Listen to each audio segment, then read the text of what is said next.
മിശിഹായിൽ എൻ്റെ പ്രിയ സഹോദരി സഹോദരന്മാരെ, ഒരിക്കൽ തൻ്റെ ഭൃത്യനെ സുഖപ്പെടുത്തണമെന്ന് അപേക്ഷിച്ചുകൊണ്ട് ഒരു ശതാധിപൻ ഈശോയെ സമീപിച്ചു. സൽഗുണസമ്പന്നനായ ആ ശതാധിപനെക്കുറിച്ചാണ് ഇന്ന് നമ്മൾ പഠിക്കുവാനും ധ്യാനിക്കുവാനും ശ്രമിക്കുക.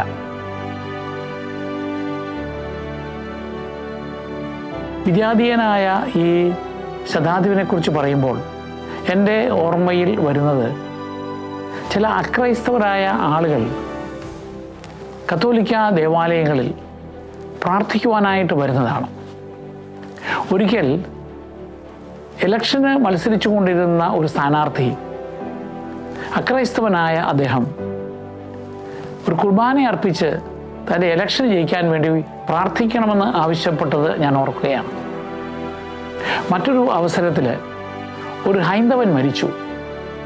അയാളുടെ സഹോദരൻ എൻ്റെ അടുക്കൽ വന്നിട്ട് പറഞ്ഞു, എൻ്റെ ഈ മരിച്ചുപോയ സഹോദരൻ്റെ മൃതശരീരത്തിനടുക്കൽ വന്ന് അച്ഛനൊന്ന് പ്രാർത്ഥിക്കണം. ഞാൻ അതിശയത്തോടെ ചോദിച്ചു, ഞങ്ങളങ്ങനെ ചെയ്യാറില്ല, എന്താണ് ഇദ്ദേഹം ചോദിക്കാൻ കാരണം?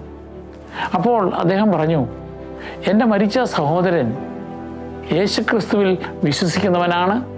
മരണാനന്തര ജീവിതത്തിൽ അവന് പുനരുത്ഥാനത്തിലും അവന് വിശ്വാസമുണ്ട്. ഞാൻ അതുകൊണ്ട് അവിടെ പോയി അല്പസമയം പ്രാർത്ഥിച്ചു. വേറെ ചില അവസരങ്ങളിൽ ചില അക്രൈസ്തവർ ക്രൈസ്തവ ദേവാലയങ്ങളിലെ തിരുനാളുകൾ ഏറ്റെടുത്ത് നടത്തിയ അനുഭവങ്ങളുമുണ്ട്. ഇങ്ങനെ വിജാതീയനായ ഒരു മനുഷ്യൻ തൻ്റെ പൂർണ്ണ വിശ്വാസത്തോടു കൂടി തന്നെ ഈശോയെ സമീപിച്ച് അത്ഭുതത്തിലൂടെ തൻ്റെ ഭൃത്യനെ സുഖപ്പെടുത്തുന്നതിനെ കുറിച്ചാണ് നമ്മൾ ഇന്ന് ചിന്തിക്കുക.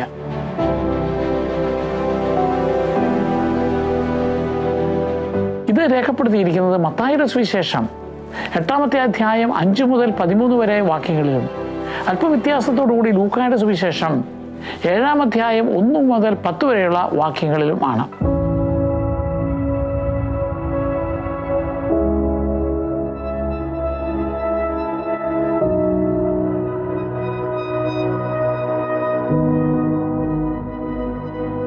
ഈ സംഭവം നടക്കുന്നത് കഫർനാമിലാണ്. കഫർനാമാണ് ഈശോ തൻ്റെ പരസ്യ ജീവിതത്തിന് കൂടുതൽ ഉപയോഗിച്ച സ്ഥലം. കഫർനാമിൻ്റെ പ്രത്യേകത എന്ന് പറഞ്ഞാൽ അത് ഗലീലിയ തടാകത്തിൻ്റെ വടക്ക് പടിഞ്ഞാറൻ ഭാഗത്തുള്ള പ്രദേശമാണ്. അവിടെ യഹൂദന്മാരും വിജാതീയരും ഇടകലർന്ന് താമസിക്കുന്നു. യൂദയ എന്ന് പറയുന്ന യഹൂദന്മാരുടെ കേന്ദ്രസ്ഥാനങ്ങളിൽ യഹൂദന്മാർ യാഥാസ്ഥിതികരാണ്. അവർ ഈശോയുടെ പ്രബോധനങ്ങളോട് അത്ര എളുപ്പത്തിൽ സ്വീകരിക്കുകയില്ല. ഇനി കഫർനാമിനുള്ള മറ്റൊരു പ്രത്യേകത, അത് മുക്കുവന്മാരുടെ പ്രദേശമാണ്. ഗലീലിയ തടാകത്തിലെ മീൻ പിടിക്കുന്നവർ. ഗലീലിയ തടാകത്തിൻ്റെ താഴ്വരകളിൽ ധാരാളം കൃഷിസ്ഥലമുണ്ട്. അങ്ങനെ കർഷകരുടെ ഒരു സങ്കേതമാണ്. അതുകൂടാതെ വിയ മാരിസ് എന്ന് പറയുന്ന ഒരു ഹൈവേ ഈജിപ്തിനെയും ഡമാസ്കസിനെയും ബന്ധിപ്പിച്ചുകൊണ്ട് കടന്നു പോകുന്നത് അതിലെയാണ്. അതുകൊണ്ട് അതൊരു വാണിജ്യ കേന്ദ്രം കൂടിയാണ്. അതുകൊണ്ട് ഈശോയുടെ വചനം യഹൂദരോടും വിജാതീയരോടും വിധുവസ്തരോടും, അതായത് വിവിധ ദേശക്കാരോടും വിവിധ സംസ്കാരത്തിലുള്ളവരോടും അവതരിപ്പിക്കുവാനുള്ള ഒരു നല്ല അവസരമാണ് അവിടെയുള്ളത്. മറ്റൊരു കാരണമായി പറയുന്നത്, ഏതാണ്ട് 28 വർഷക്കാലം ഈശോ ജനിച്ചു വളർന്ന നഗരമായ നസ്രത്തിലായിരുന്നെങ്കിലും അവിടുത്തെ സിനഗോഗിൽ ഈശോ പോയി പ്രസംഗിച്ചപ്പോൾ അവിടെയുള്ള യഹൂദ പ്രമാണിമാർക്ക് ഈശോയുടെ വചനം ശ്രവിക്കുവാൻ താല്പര്യപ്പെട്ടില്ല. മാത്രമല്ല, അവർ ഈശോയെ കൊല്ലുവാൻ വരെ ശ്രമിക്കുകയാണ്. അങ്ങനെ വന്നപ്പോൾ ഈശോ അവിടെ നിന്ന് കഫർനാമിലേക്ക് മാറുന്നു. അതുകൊണ്ട് ഈശോ കൂടുതൽ സമയം കഫർനാമിൽ പഠിപ്പിച്ചതുകൊണ്ട് ഈ കഫർനാമിന് ഈശോയുടെ നഗരം എന്നുള്ള ഒരു പേര് കൂടി ഉണ്ടായി.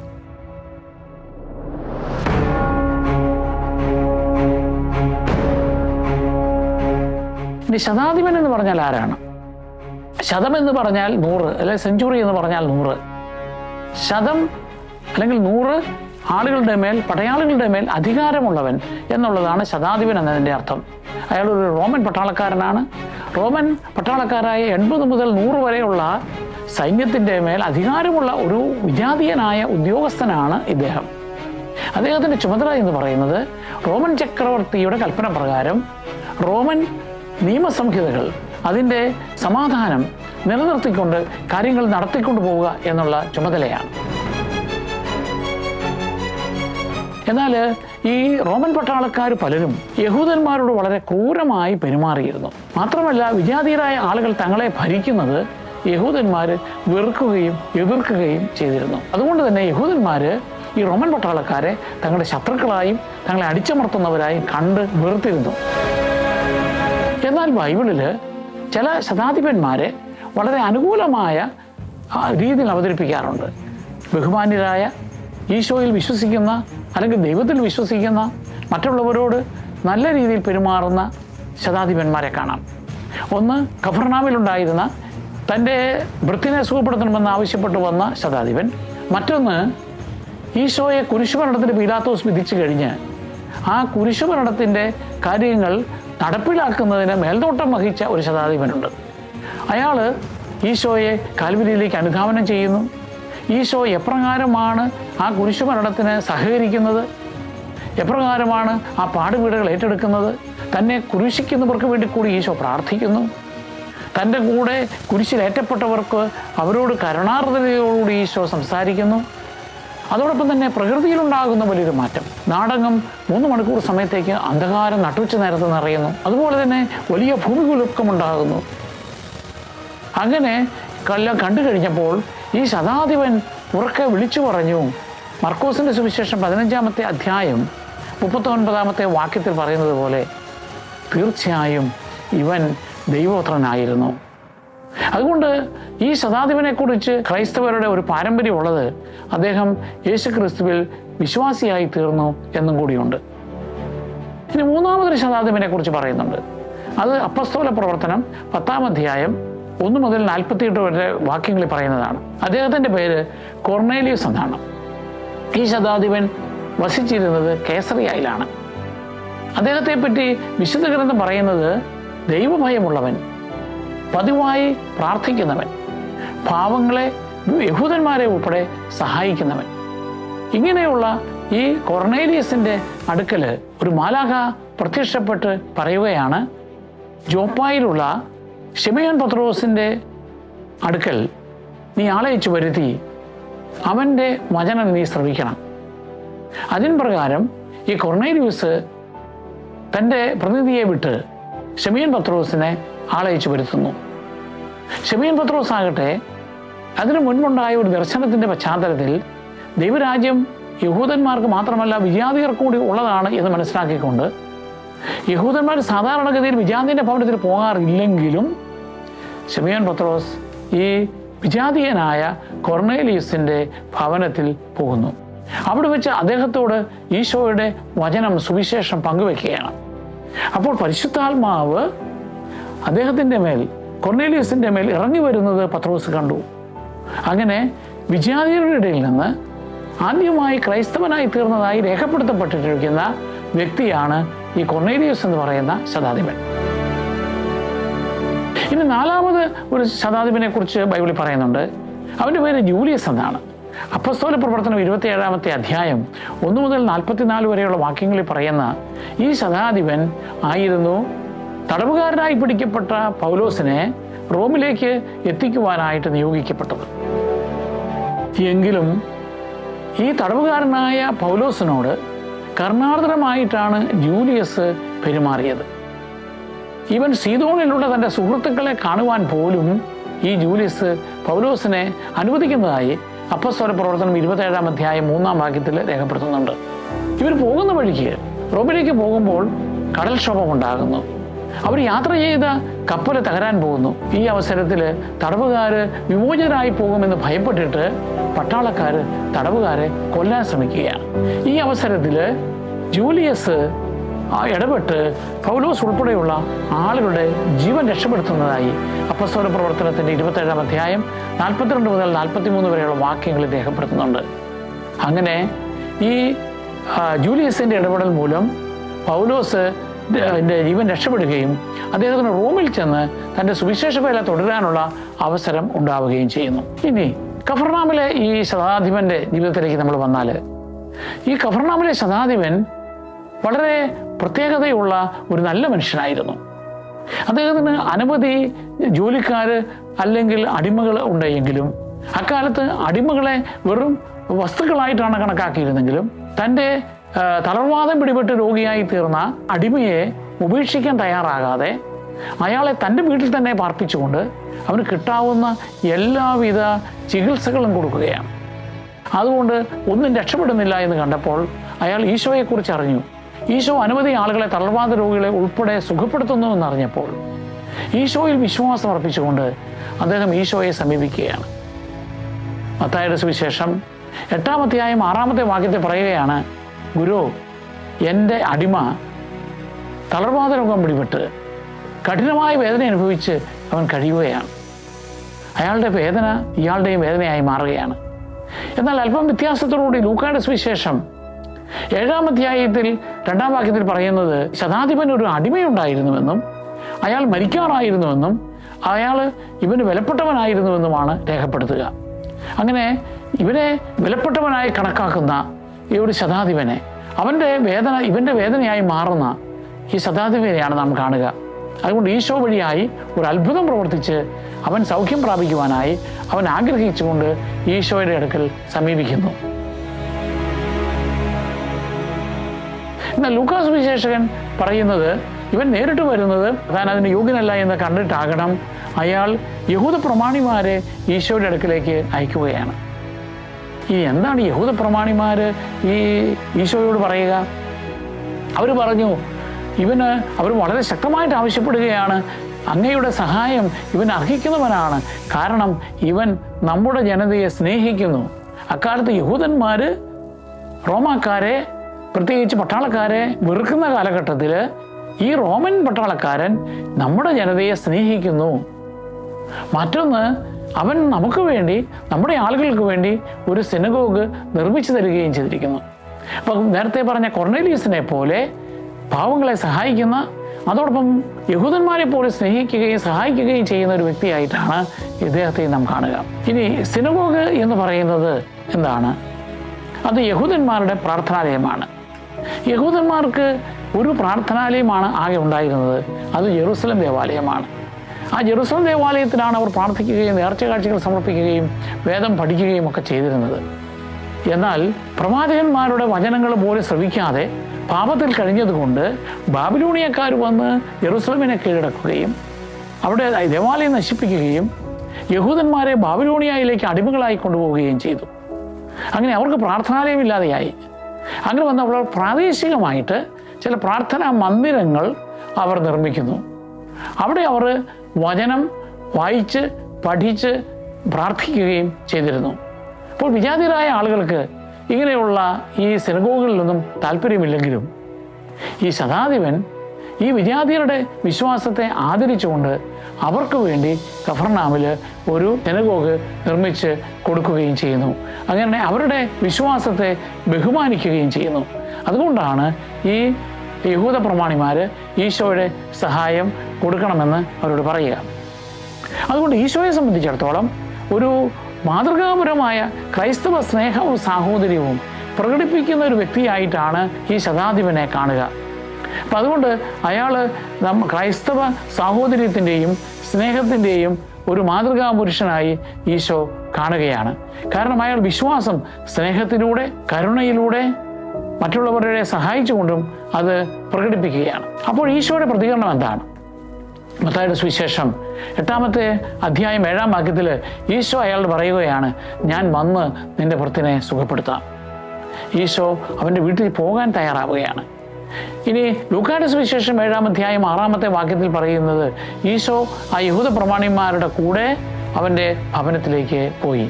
ഇവിടെ ഈശോ തന്നെ സമീപിക്കുന്ന ആരായാലും, അത് വിജാതിയരാകട്ടെ, സമറിയാക്കാരാകട്ടെ, പരസ്യപാപികളാകട്ടെ, ആരെയും ഈശോ നിരസിക്കുന്നില്ല. എല്ലാവരോടും ഈശോ കരുണ കാണിക്കുന്നു. അതുകൊണ്ടാണ് ഈശോയ്ക്ക് ധാരാളം ആളുകൾ യഹൂദന്മാരല്ലാത്തവരും അനുയായികളായിട്ട് ഉണ്ടായത്. ഇനി ശതാധിപൻ്റെ മറുപടി നമുക്ക് ശ്രദ്ധിക്കാം. ആ ശതാധിപൻ ഈശോയോട് പറയുന്നത് ഇതാണ്, ഗുരു, അങ്ങ് എൻ്റെ മേൽക്കൂരയ്ക്ക് കീഴിൽ വരുവാൻ ഞാൻ യോഗ്യനല്ല. കാരണം ഞാനൊരു വിജാതീയനാണ്, അങ്ങ് ഒരു യഹൂദനാണ്. മാത്രമല്ല അങ്ങ് ദിവ്യനായ ഒരു മനുഷ്യൻ, ഒരുപക്ഷെ ദൈവപുത്രനാണ്. ഈ പാപിയായ എളിയവനായ വിജാതീയനായ എൻ്റെ ഭവനത്തിൽ വരുവാൻ ഞാൻ യോഗ്യനല്ല എന്ന് പറഞ്ഞിട്ട് അയാൾ പറയുകയാണ്, അങ്ങ് ഒരു വാക്കുച്ചരിച്ചാൽ മാത്രം മതി, എൻ്റെ ഭൃത്യൻ സുഖം പ്രാപിച്ചുകൊള്ളും. അപ്പോൾ അയാൾ ഈശോയുടെ വചനത്തിൽ ശക്തി കണ്ടെത്തുകയാണ്. ഈശോ അങ്ങ് വിദൂരത്തിൽ നിന്ന് പറഞ്ഞാൽ പോലും തൻ്റെ ഭവനത്തിൽ കഴിയുന്ന ആ ഭൃത്യൻ സുഖം പ്രാപിക്കുമെന്ന് അയാൾ ഏറ്റു പറയുകയാണ്. തുടർന്ന് അയാൾ പറയുകയാണ്, ഞാനും അധികാരത്തിന് വിധേയനാണ്. ഞാൻ ഒരുവനോട് പോവുക എന്ന് പറയുമ്പോൾ അവൻ പോകുന്നു, വേറൊരുവനോട് വരിക എന്ന് പറയുമ്പോൾ അവൻ വരുന്നു, ഒരുവനോട് ഇന്നത് ചെയ്യുക എന്ന് പറയുമ്പോൾ അവൻ ചെയ്യുന്നു. അങ്ങനെ എൻ്റെ കീഴിലുള്ള ആളുകൾ എന്നെ അനുസരിക്കുന്നുവെങ്കിൽ അങ്ങ് ഒരു വാക്ക് ഉച്ചരിച്ചാൽ എൻ്റെ ഈ സേവകൻ, ഈ അടിമ സുഖം പ്രാപിക്കും. അങ്ങനെ ലൂക്കായുടെ സുവിശേഷത്തിൽ പറയുക, ഈശോ യഹൂദ പ്രമാണിമാരുടെ കൂടെ ഈ ശതാധിപൻ്റെ ഭവനത്തിന് അടുക്കലെത്തിയപ്പോൾ അയാൾ തൻ്റെ സുഹൃത്തുക്കളെ വിട്ട് ഈശോയോട് പറയുകയാണ്, അങ്ങ് ഇനി ബുദ്ധിമുട്ടേണ്ട, അങ്ങ് എൻ്റെ ഭവനത്തിൻ്റെ കീഴിൽ വരാൻ ഞാൻ യോഗ്യനല്ല, അങ്ങ് ഒരു വാക്ക് ഉച്ചരിക്കുക, എൻ്റെ ഭൃത്യൻ സുഖം പ്രാപിക്കുമെന്ന്. അങ്ങനെ യഹൂദന്മാരുടെ അന്നത്തെ സങ്കല്പം അനുസരിച്ച് വിജാതീയൻ്റെ ഭവനത്തിൽ യഹൂദൻ പോകുവാൻ യോഗ്യനല്ല എന്നുള്ള ആ ആചാരത്തെ അയാൾ ആദരിക്കുന്നു. അയാൾ എളിമയോടുകൂടി തൻ്റെ സഹായം അഭ്യർത്ഥിക്കുന്നു. അതുപോലെ തന്നെ അയാൾ താൻ അയോഗ്യനാണെന്ന് കണ്ട് യഹൂദ പ്രമാണിമാരെ ഈശോയുടെ അടുക്കൽ അയക്കുന്നു. ഈശോയുടെ രോഗസൗഖ്യത്തിനുള്ള ശക്തിയിൽ അയാൾ വിശ്വസിക്കുന്നു. ദൈവവചനത്തിൻ്റെ ശക്തിയിൽ വിദൂരത്തിൽ നിന്നും തന്നെ സുഖപ്പെടുത്തുവാൻ സാധിക്കുമെന്നുള്ള വിശ്വാസം അയാൾ പ്രകടിപ്പിക്കുകയാണ്.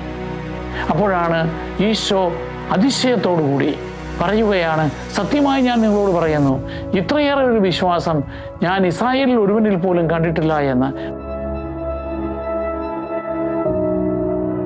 മത്തായിയുടെ സുവിശേഷം 8-ാമത്തെ അധ്യായത്തിൽ 10-ാമത്തെ വാക്യത്തിൽ പറയുന്നു. അതേ കാര്യം തന്നെ ലൂക്കായുടെ സുവിശേഷം 7-ാം അധ്യായം 8-ാമത്തെ വാക്യത്തിലും ഈശോ പറയുന്നുണ്ട് തൻ്റെ കൂടെ ഉണ്ടായിരുന്ന യഹൂദ പ്രമാണിമാരോട്. എന്താണ് ഈശോ ഇയാളിൽ വിലമതിച്ചതായി കണ്ടത്? കാരണം ഇയാളുടെ വിശ്വാസം പ്രവൃത്തിയിൽ അധിഷ്ഠിതമാണ്. അദ്ദേഹം ബലിയർപ്പണം മാത്രമല്ല കരുണയിലും കൂടി വിശ്വസിക്കുന്നവനാണ്. അദ്ദേഹം എളിമയോടുകൂടി കർത്താവിൻ്റെ വചനത്തിൽ വിശ്വസിച്ചപ്പോൾ ഈശോ തുടർന്ന് പറഞ്ഞു, ഞാൻ സത്യമായി ഞാൻ നിങ്ങളോട് പറയുന്നു, അനവധി ആളുകൾ കിഴക്കിൽ നിന്നും പടിഞ്ഞാറ് നിന്നും വന്ന് അബ്രാഹത്തോടും ഇസഹാക്കിനോടും യാക്കോബിനോടും കൂടി ദൈവരാജ്യത്തിലെ വിരുന്ന് അനുഭവിക്കും. എന്താണ് അതിൻ്റെ അർത്ഥം? പലസ്തീനയിൽ കിഴക്കും പടിഞ്ഞാറും എന്ന് പറയുമ്പോൾ ലോകം മുഴുവനുമുള്ള അനവധി ആളുകൾ അവർ ഈശോയിൽ വിശ്വസിക്കുകയാണെങ്കിൽ അബ്രാഹത്തോടും ഇസഹാക്കിനോടും യാക്കോബിനോടും ചേർന്ന് വിരുന്ന് അനുഭവിക്കും. എന്താണ് അബ്രാഹാം ഇസഹാക്കും യാക്കോബിൻ്റെയും പ്രത്യേകത? ഊറിയ ദേശത്ത് നിന്ന് അബ്രാമിനെ ദൈവം വിളിക്കുമ്പോൾ അന്ന് ആളുകളെല്ലാം വിഗ്രഹാരാധകരാണ്. അബ്രാം മാത്രമാണ് യഥാർത്ഥ സത്യ ദൈവത്തിൽ വിശ്വസിക്കുക. ആ അബ്രാമുമായിട്ട് ദൈവം ഉടമ്പടി ചെയ്ത് അവൻ്റെ പേര് മാറ്റി അബ്രാഹാം എന്നാക്കുന്നു. ആ ഉടമ്പടിയുടെ മകനായിട്ട് ഇസഹാക്കിനെ തിരഞ്ഞെടുക്കുന്നു. ഇസഹാക്കിൻ്റെ മകനായ യാക്കോബിനെ തിരഞ്ഞെടുക്കുന്നു. ആ യാക്കോബിൻ്റെ 12 മക്കൾ ഉൾക്കൊള്ളുന്ന 12 ഗോത്രങ്ങളാണ് ദൈവരാജ്യത്തിന് അർഹനായ ഇസ്രായേൽ ജനമായി കാണുന്നത്. എന്നാൽ ഈശോ പറയുന്നു, അവരിലൂടെ ലോകം മുഴുവനുമുള്ള തൻ്റെ വചനത്തിൽ വിശ്വസിക്കുന്ന മനസാന്തരപ്പെടുന്ന ആളുകൾ, മാമോദിസ സ്വീകരിക്കുന്നവർ സ്വർഗരാജ്യത്തിന് അർഹരായിത്തീരും. അതുകൊണ്ട് എല്ലാ ഭാഗത്തു നിന്നും ആളുകൾ വരും. എന്നിട്ട് ഈശോ മത്തായിയുടെ സുവിശേഷം 8-ാം അധ്യായം 12-ാം വാക്യത്തിൽ പറയുകയാണ്, എന്നാൽ ദൈവരാജ്യത്തിൻ്റെ മക്കൾ പുറത്തുള്ള അന്ധകാരത്തിൽ എറിയപ്പെടും, അവിടെ കരച്ചിലും പല്ലുകടിയും ഉണ്ടാകും. എന്താണ് അതിൻ്റെ അർത്ഥം? ഈശോയെ തിരസ്കരിക്കുന്നത് കൊണ്ട് യഹൂദ ജനതയിൽ ഒട്ടുമിക്കവരും ഈ വിരുന്നുശാലയിൽ നിന്നും പുറത്തെ അന്ധകാരത്തിലേക്ക്, കാരണം വിരുന്ന് നടക്കുന്നത് അകത്തുള്ള പ്രകാശത്തിലാണ്, അതിന് വെളിയിലുള്ള രാത്രിയിലെ അന്ധകാരത്തിലേക്ക് തള്ളപ്പെടുകയും അവർക്ക് ദൈവരാജ്യം നഷ്ടപ്പെട്ടതിലുള്ള സങ്കടം കൊണ്ട് അവർ വിലപിക്കുകയും എന്നാൽ തങ്ങൾ അനർഹരായി കണക്കാക്കിയിരുന്ന വിജാതീയരും പരസ്യപാപികളും സമറിയാക്കാരുമൊക്കെ മാനസാന്തരപ്പെട്ട് സ്വർഗരാജ്യത്തിൻ്റെ വിരുന്നനുഭവിക്കുന്നത് കാണുമ്പോൾ അവർ നിരാശരായി പല്ലുകടിക്കും, മറ്റോടുള്ള വിദ്വേഷം കൊണ്ട്, അസൂയ കൊണ്ട്. എന്നിട്ട് ഈശോ ആ ശതാധിപനോട് പറയുകയാണ്, നീ പൂക്കൊള്ളുക, നിന്റെ വിശ്വാസം പോലെ തന്നെ സംഭവിക്കട്ടെ എന്ന് പറയുന്നു. അതോടൊപ്പം തന്നെ ആ ശതാധിപൻ്റെ ഭൃത്യൻ സുഖം പ്രാപിക്കുകയും ചെയ്യുന്നു. അങ്ങനെ ഈശോയിലുള്ള വിശ്വാസം കൊണ്ട് മാത്രം സൗഖ്യം പ്രാപിച്ച ചില കാര്യങ്ങൾ പറയുന്നുണ്ട് ബൈബിളിൽ. ഉദാഹരണമായിട്ട് 12 വർഷമായി രക്തസ്രാവക്കാരിയായിരുന്ന ഒരു സ്ത്രീയെ ഈശോയെ രഹസ്യമായിട്ട് വന്ന് ജനക്കൂട്ടത്തിനിടയിലൂടെ അവിടുത്തെ വസ്ത്രത്തിൻ്റെ വിളിമ്പിൽ സ്പർശിച്ചപ്പോൾ അവൾ സൗഖ്യം പ്രാപിച്ചു. അപ്പോൾ ഈശോ അവളുമായി സംഭാഷണം നടത്തുമ്പോൾ ഈശോ അവളോട് പറയുന്ന വാക്യം ഇതാണ്, നിന്റെ വിശ്വാസം നിന്നെ രക്ഷിച്ചിരിക്കുന്നു. അന്ധനായ ഒരു മനുഷ്യൻ ഈശോയുടെ സഹായം തേടി ഈശോ അയാളെ സുഖപ്പെടുത്തി കഴിഞ്ഞപ്പോൾ ഈശോ അയാളോട് പറഞ്ഞു, നിന്റെ വിശ്വാസം മൂലം നീ സുഖം പ്രാപിച്ചിരിക്കുന്നു. അപ്പം അതുകൊണ്ട് വിശ്വാസം നമുക്കുണ്ടായിരിക്കുകയും അത് സ്നേഹത്തിലൂടെ കാരുണ്യത്തിലൂടെ പ്രവൃത്തിപഥത്തിൽ കൊണ്ടുവരികയും ചെയ്യുമ്പോൾ നമ്മൾ ദൈവത്തിൻ്റെ പ്രീതിക്കും കരുണയ്ക്കും നമ്മൾ പാത്രീഭൂതരാകും. ഈ ശതാധിപന് നമുക്ക് ഈശോ പഠിപ്പിച്ച നല്ല സമറായൻ്റെ ആ കഥാപാത്രവുമായിട്ട് താരതമ്യപ്പെടുത്തുവാൻ പറ്റും. ലൂക്കായുടെ സുവിശേഷം 10-ാമത്തെ അധ്യായം 25 മുതൽ 37 വരെയുള്ള വാക്യങ്ങളിൽ ഈശോ പഠിപ്പിക്കുന്ന ഒരു സമറിയാക്കാരനുണ്ട്. ജെറുസലേമിൽ നിന്നും ജെറിക്കോയിലേക്കുള്ള ഇടുങ്ങിയ അപകടം പിടിച്ച വഴിയിൽ കൊള്ളക്കാരാൽ ആക്രമിക്കപ്പെട്ട് അർത്ഥപ്രാണനായി കിടക്കുന്ന ഒരു മനുഷ്യൻ. അയാളെ ആ വഴി കടന്നുപോയ പുരോഹിതനും ലേവായനും അവഗണിക്കുമ്പോൾ അവിടെ തൻ്റെ കഴുതപ്പുറത്തു നിന്ന് താഴെ ഇറങ്ങി തൻ്റെ ജീവൻ പോലും അപകടപ്പെടുത്തിക്കൊണ്ട് ആ മനുഷ്യനെ സഹായിക്കുവാനായിട്ട് തയ്യാറാകുന്നു. തന്നാലാകുന്ന ചികിത്സകളെല്ലാം കൊടുത്തിട്ട് ആ കഴുതപ്പുറത്ത് കയറി അയാൾ സത്രത്തിലേക്ക് കൊണ്ടുപോകുന്നു, വിദൂരത്തുള്ള സത്രത്തിലേക്ക്. അവിടെ ചെന്ന് പണം ഏൽപ്പിച്ചിട്ട് അവന് വേണ്ട ചികിത്സകൾ കൊടുക്കണമെന്ന് പറയുന്നു. അവിടെ ഈ മനുഷ്യൻ തൻ്റെ ജാതിയിൽപ്പെടാത്ത, ഒരുപക്ഷെ തന്നെ ശത്രുവായി കാണുന്ന ഒരു യഹൂദനായിരിക്കാം ആ അർത്ഥപ്രാണനായ മനുഷ്യൻ. അവനോട് അയാൾ കരുണ കാണിക്കുന്നു. അങ്ങനെ ബലഹീനരായ വേദനിക്കുന്ന മനുഷ്യരോട് സഹതാപം കാണിക്കുന്ന ആ നല്ല സമറായനെ പോലെയാണ് ഈ ശതാധിപനും പെരുമാറിയത്. അങ്ങനെ വർഗീയമായ സാമൂഹികമായ അതിർവരമ്പുകൾക്കപ്പുറം സഹായിക്കുവാൻ നല്ല സമറായക്കാരനെ പോലെ ഈ ശതാധിപനും അതുപോലെ തന്നെ ഈശോയും പെരുമാറുമ്പോൾ അവർ നമ്മളുടെ മാതൃകയായി തീരുന്നു. അതുപോലെ തന്നെയാണ് ഈശോയും നമുക്കൊരു വലിയ മാതൃക കാണിച്ചു തരുന്നത്. അതുകൊണ്ട് ഈ ശതാധിപൻ്റെ ജീവിതത്തിലൂടെ നമുക്ക് പഠിക്കാവുന്ന പല പാഠങ്ങളുമുണ്ട്. നമ്മുടെ വരമ്പുകൾ, നമ്മുടെ ജാതി, നമ്മുടെ മതം എന്നുള്ളതിനേക്കാൾ ഉപരിയായി നമ്മുടെ സഹായം അർഹിക്കുന്ന ആരെയും സ്നേഹിക്കണമെന്ന് ഈശോ ഇയാളുടെ കഥയിലൂടെ അനുഭവത്തിലൂടെ നമ്മളെ പഠിപ്പിക്കുകയാണ്. അതുപോലെ തന്നെ നമ്മളൊരു വിശ്വാസി എന്ന നിലയിൽ എളിമയുള്ളവനാകണം. ഈ സെഞ്ചൂറിയൻ ശതാധിപൻ എത്രയോ എളിമയോടുകൂടിയാണ് ഈശോയെ സമീപിക്കുന്നത്. ദൈവത്തിന് മുമ്പാകെ നമ്മൾ എളിമയുള്ളവരാകണം. ദൈവത്തിൻ്റെ വചനത്തിൽ നമ്മൾ വിശ്വസിക്കുകയും ആ വചനത്തിൻ്റെ ശക്തി മനസ്സിലാക്കിക്കൊണ്ട് വിശുദ്ധ ഗ്രന്ഥം നമ്മൾ പഠിപ്പിക്കുകയും ചെയ്യണം. ഈ ശതാധിപനെ പോലെ സ്നേഹിക്കുവാനും സേവിക്കുവാനും നമ്മൾ തയ്യാറാകണം. പ്രിയപ്പെട്ടവരെ, നമുക്ക് ഒരു പ്രാർത്ഥനയോടെ അവസാനിപ്പിക്കാം. സ്വർഗസ്ഥനായ ഞങ്ങളുടെ പിതാവേ, ഈശോയെ സമീപിച്ച് തൻ്റെ വിശ്വാസവും എളിമയും പ്രകടിപ്പിച്ച ഈ ശതാധിപനെ പോലെ ഞങ്ങളും അങ്ങയുടെ മുമ്പാകെ ഞങ്ങളുടെ അയോഗ്യത ഏറ്റുപറഞ്ഞുകൊണ്ട് വരുന്നു. അങ്ങയുടെ വചനത്തിൻ്റെ ശക്തിയിൽ ഞങ്ങൾ വിശ്വസിക്കുന്നു. ഞങ്ങൾക്ക് അങ്ങൊരു വാക്ക് ഉച്ചരിച്ചാൽ മാത്രം മതി ഞങ്ങളെയും സുഖപ്പെടുത്തുവാനായി. ഞങ്ങളുടെ ജീവിതത്തിൽ മാറ്റങ്ങൾ വരുത്തുവാൻ അങ്ങ് അനുഗ്രഹിക്കണമേ. ഞങ്ങൾക്ക് കരുണാർദ്രമായ ഹൃദയം നൽകണമേ. ഞങ്ങളുടെ വിലയും നിലയും മറ്റുള്ളവരുടെ വിലയും നിലയും പരിഗണിക്കാതെ അവരെ സഹായിക്കുവാനുള്ള നല്ല മനസ്സ് ഞങ്ങൾക്ക് നൽകണമേ. അങ്ങ് ഞങ്ങളെ സ്നേഹിച്ചതുപോലെ മറ്റുള്ളവരെ സ്നേഹിക്കുവാൻ, അങ്ങ് ഞങ്ങളെ സേവിച്ചതുപോലെ മറ്റുള്ളവരെ സേവിക്കുവാൻ, ഞങ്ങളുടെ കുരിശുമെടുത്ത് അങ്ങയുടെ പിന്നാലെ അനുധാവനം ചെയ്യുവാൻ, മറ്റുള്ളവരെ സേവിക്കുന്നതിന് വേണ്ടി എന്ത് ത്യാഗവും സഹിക്കുവാൻ അങ്ങ് ഞങ്ങളെ സഹായിക്കണമേ. അങ്ങ് വിജാതീയനായ ആ ശതാധിപനെ സ്വാഗതം ചെയ്തതുപോലെ കരുണാർദ്രയായി അങ്ങയുടെ മുകളിലെടുക്കുന്ന ഞങ്ങളെയും സ്വീകരിക്കണമേ. അങ്ങയുടെ വിശ്വാസമർപ്പിക്കുന്ന ഞങ്ങൾക്ക് ശക്തി പകർന്നുകൊണ്ട് ഞങ്ങളുടെ പ്രവർത്തനങ്ങളിലൂടെ അങ്ങയുടെ സ്നേഹം മറ്റുള്ളവരോട് പ്രകടിപ്പിക്കുവാനും അതിലൂടെ അങ്ങയുടെ സ്വർഗീയ വിരുന്നിൻ്റെ പൂർണ്ണത ഞങ്ങൾക്കും അനുഭവിക്കുവാനും ഇടയാക്കണമേ. നിത്യം പിതാവും പുത്രനും പരിശുദ്ധാത്മാവുമായ സർവേശ്വര. ആമേൻ.